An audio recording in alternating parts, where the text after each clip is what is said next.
sobre o fator religioso, né? As pessoas pensam e veem o mundo através da cosmovisão, né? Através do seu olhar sobre a realidade. E a religião tem esse condão, ela tem o poder de entrar no coração das pessoas. O Estado pode chegar até a porta, a mídia, a arte pode chegar até os ouvidos da pessoa, até a mente da pessoa. Os professores da educação também conseguem chegar até a mente das pessoas. Mas só quem consegue penetrar até o coração do sujeito é a religião, é a fé, é a maneira como ele olha para o mundo através do olhar de Deus, né, por assim dizer. Então, no caso da Espanha e de Portugal, a religião católica foi um fator de agregação, né? Então não tiveram grandes dificuldades. Mas o catolicismo, né, a religião católica, que foi predominante no mundo medieval europeu, ela tem uma característica interessante, que ela faz uma espécie de mix, né, que alguns chamam de sincretismo, ela sincretiza diversos interesses religiosos, diversos interesses locais, e traz todo mundo para dentro da religião católica como se fosse uma grande arca de Noé.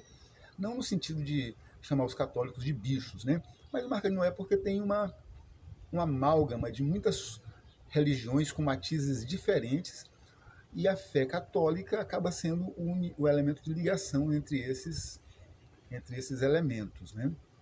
Mas o que acontece é que tanto a França quanto a Inglaterra, a gente olhando assim muito superficialmente, são dois países de gente branca, mas não é bem assim.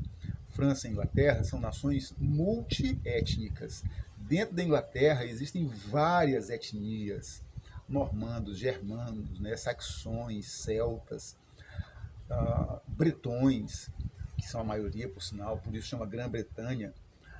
A França é a mesma coisa, você tem gauleses, você tem francos, germanos, você tem flamengos, um monte de gente, né? Um monte de gente que forma a França. E essas pessoas têm traços culturais, originais, tanto na Inglaterra quanto na França. E o catolicismo não conseguia abrigar todos os interesses dessa multietnicidade, né? Então havia muitos conflitos, muitos senhores feudais que ficavam na dúvida, né, naquela divisão. Para ele poder manter a ordem nos seus feudos, precisava ceder em muitas coisas os interesses do povo. E quando cedia os interesses do povo, a igreja considerava aquilo como heresia. Se você for olhar a história das heresias medievais, você verificará que a imensa maioria das heresias aconteceu na Inglaterra e na França, justamente nesses dois países. E por que acontecia a heresia ali? Por causa dessas questúnculas culturais, da multietnicidade desses dois países. Então, os dois países vão ter graves problemas com a Igreja Católica. Os dois processos de centralização real vão ter gravíssimos problemas com a Igreja Católica. Vamos começar falando pela França.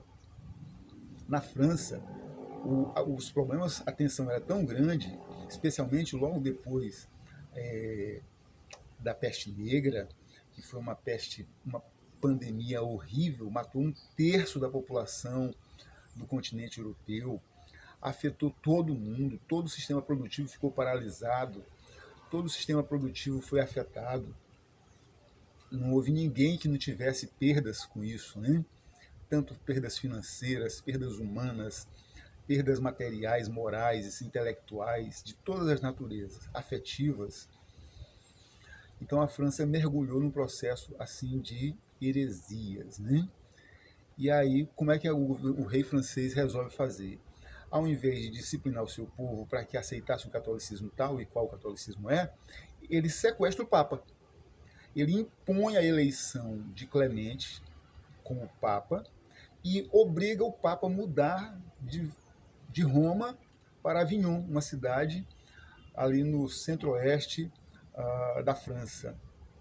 E esse período, o Papa ficou ali por 70 anos. É conhecido na história da Igreja Católica como, entre aspas, exílio babilônico, porque imita o tempo que os hebreus ficaram na Babilônia, também conhecido como exílio de Avignon.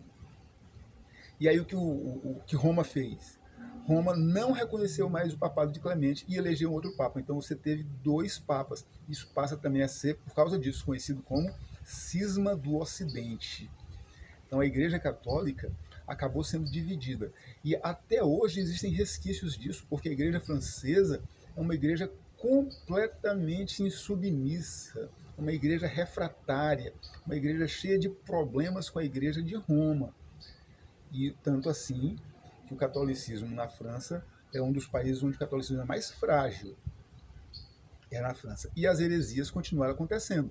Heresias como dos valdenses, dos huguenotes, dos calvinistas, o presbiterianismo.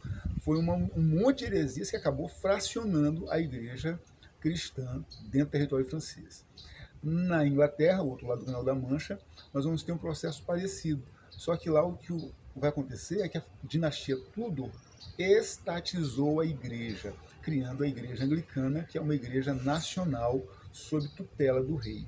Então note que a religião acaba contribuindo para o fortalecimento dos reis e também como um fator de amálgama, um fator de ligação no interior da sociedade.